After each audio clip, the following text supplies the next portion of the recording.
Hello and welcome to knowledge and quiz universe.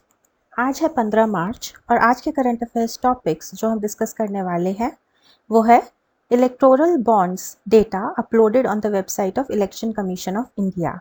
State bank of India ने supreme court के आदेश में ये वाला जो डेटा है ये सौंप दिया था इलेक्शन कमीशन ऑफ इंडिया को और इलेक्शन कमीशन ऑफ इंडिया ने 14 मार्च को ये डेटा पब्लिक कर दिया है। सो इसके बारे में हम बात करेंगे। New election commissioners appointed. जैसा आपको मालूम है मैंने पिछली वीडियो में भी ये डिस्कस किया था कि हमारे एक्चुअली 3 इलेक्शन कमिश्नर्स थे, एक चीफ इलेक्शन कमिश्नर और उनके अलावा 2 इलेक्शन कमिश्नर थे, एक मिस्टर अनूप पांडे और एक mister Arun Goyal.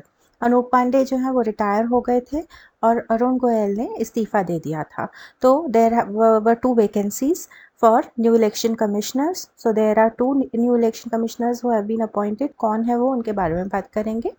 Also United Nations ने human development index ranking release की है, उसमें इंडिया की क्या रैंक है इसके बारे में हम बात करेंगे। But before we proceed with today's current affairs topics, as always मेरी पिछली वीडियो के ऊपर एक क्वेश्चन आपको मिलेगा जिसका आंसर आप कमेंट सेक्शन में दीजिए। अगर आपको मालूम है इसका आंसर तो आप कमेंट सेक्शन में लिखिए और अगर नहीं मालूम तो इसका आंसर आपको मेरी पिछली वीडियो में मिल जाएगा। The question is which statements are true for procuring Indian citizenship under Citizen Amendment Act 2019? Citizen amendment act 2019 के तहत भारतीय नागरिकता प्राप्त करने के लिए कौन से कथन सत्य हैं?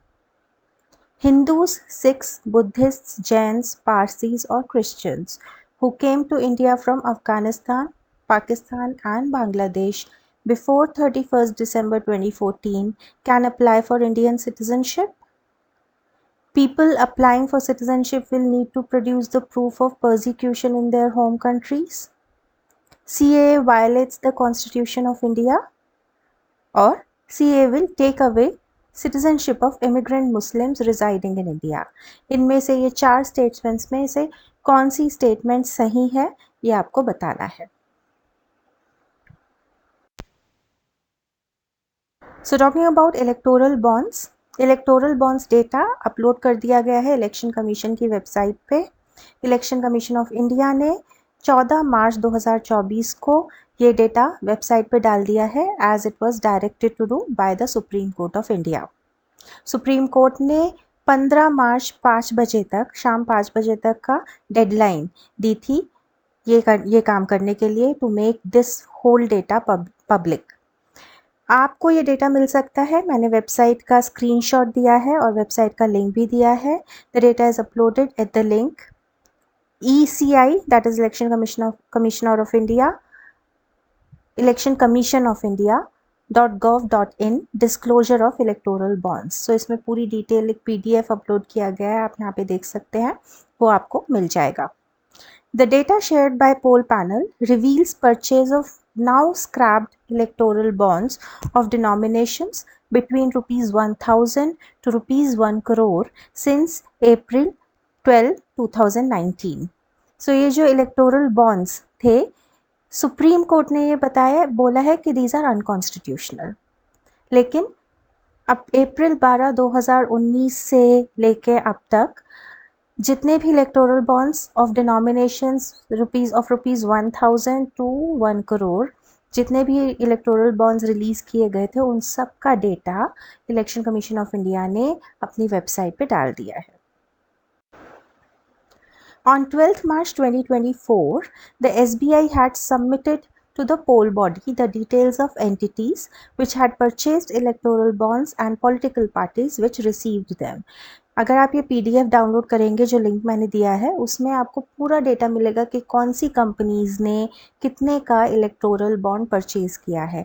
ये सारा data state bank of India के पास था, क्योंकि state bank of India was the authority to issue these electoral bonds. और 12 मार्च को SBI ने एक्चुअली एक्सटेंशन मांगी थी सुप्रीम कोर्ट से, लेकिन सुप्रीम कोर्ट ने बोल दिया कि ये सारा डेटा हमें अभी चाहिए, और उसके बाद SBI ने तुरंत ये डेटा ECI को सौंप दिया था। इलेक्टोरल बॉन्ड है क्या actually?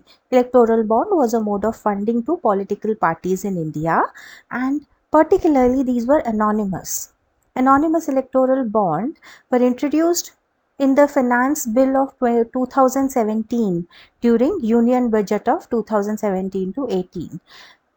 Because these are anonymous, ये एक पब्लिक ने ये बोला था कि this is against the rule of right to information, कि कौन सी ऑर्गेनाइजेशन, कौन सी कंपनी किस पार्टी को कितना पैसा दे रही है, we have to know, as public we have to know. और सुप्रीम कोर्ट ने भी ये बोल दिया that these electoral bonds are unconstitutional, और स्टेट बैंक ऑफ इंडिया को ये सारा डेटा पब्लिक करने के लिए बिफोर द इलेक्शंस ऑफ 2024 ये सारा डेटा पब्लिक करने के लिए स्टेट बैंक ऑफ इंडिया को बोला, और इसके बाद इलेक्शन कमीशन ऑफ इंडिया ने ये सारा डेटा पब्लिक कर दिया है. The Supreme Court had struck down this anonymous electoral bond idea on 15th February 2024. तो ये आपको याद रखने की चीज़ है कि what is electoral bond, ये कब इंट्रोड्यूस किया गया था और कब सुप्रीम कोर्ट ने इसको अनकॉन्स्टिट्यूशनल करार देके स्क्रैप कर दिया. और ये डेटा 14 मार्च को पब्लिक कर दिया गया है इलेक्शन कमीशन ऑफ इंडिया की website. Now going to the next topic, 2 new election commissioners are appointed. हमारे elections आने वाले हैं soon, हमें डेट मिलने वाली है कि कब इलेक्शन स्टार्ट होंगे, लेकिन उसी से पहले हमारे 2 इलेक्शन कमिश्नर्स जो पुराने इलेक्शन कमिश्नर्स थे, श्री अनूप पांडे, वो तो रिटायर हो गए, और एक मिस्टर अरुण गोयल, उन्होंने रिज़ाइन कर दिया.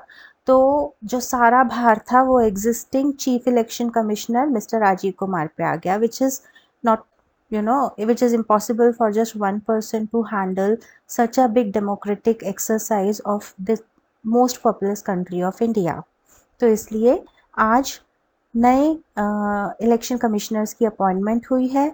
उनका नाम है mister Gyanesh Kumar and mister Sukhbir Singh Sandhu. ये दोनों एक्स ब्यूरोक्रेट्स हैं जो इलेक्शन कमिश्नर्स अपॉइंट किए गए हैं. Now this is a team of 3 people. The Chief Election Commissioner Mr. Rajiv Kumar and these 2 election commissioners Mr. Gyanesh Kumar and Mr. Sukhbir Singh Sandhu. ये कैसे elect किए गए, as मैंने ये पहले भी अपनी वीडियो में बताया था, जब मिस्टर अरुण गोयल ने रिज़ाइन किया था तब मैंने अपनी वीडियो में बताया था कि what is the procedure of selecting the new election commissioners. So this is a panel chaired by the prime minister comprising of members जिनमें लीडर ऑफ अपोजिशन पार्टी होते हैं and 1 PM nominated union cabinet minister होते हैं. और ये लोग select करते हैं इलेक्शन कमिश्नर्स को, और ये लोग रिकमेंड करते हैं प्रेसिडेंट को इनके नाम. So talking about mister Gyanesh Kumar and mister Sukhbir Singh. Mister Gyanesh Kumar 1988 batch के IAS ऑफिसर है, केरला केडर के. He was the one who oversaw abrogation of article 370, a very big exercise in history of India. He has also served as secretary in Ministry of Parliamentary Affairs. और mister Sukhbir Singh Sandhu भी एक 1988 batch के IAS officer है, but he is from Uttarakhand cadre. He has served as Chief Secretary of Uttarakhand and he has also served as the chairperson of National Highways Authority of India. So these are our new election commissioners. आपको इनके नाम याद रखने चाहिए. Now in the team there is one Chief Election Commissioner. He is Mr. Rajiv Kumar. उनके साथ ये 2 election commissioners हैं, mister Gyanesh Kumar and mister Sukhbir Singh Sandhu. And soon now that the team is complete, we will be expecting the dates of elections of 2024. Going to the next topic, United Nations ने United Nations Development Program के अंतर्गत human development index की report release की है. ये human development index क्या होता है? It assesses the development status of countries based on life expectancy, education and gross national income. Now how has India fared in it? India का जो index था इट वॉज 6.333 इन 2021, जो 2022 में बढ़ के 6.444 हो गया है. Life expectancy has risen to 67.7 years. Expected years of schooling has reached 12.6 years. Mean years of schooling has increased to 6.57, and the gross national income per capita has increased from $6,542 to $6,951 in 2022. India की rank out of 191 countries, it was 135 in 2021, and in 2022 it is 134 out of 193 countries and territories. So this is what the Human Development Index as released by United Nations Development Program. This is the rank of India. So with this, we have come to the end of today's video. It takes a lot of effort to compile the information and produce to you. So if you got to learn something, please like, share and subscribe to this channel for more such content. Thank you for watching. See you again.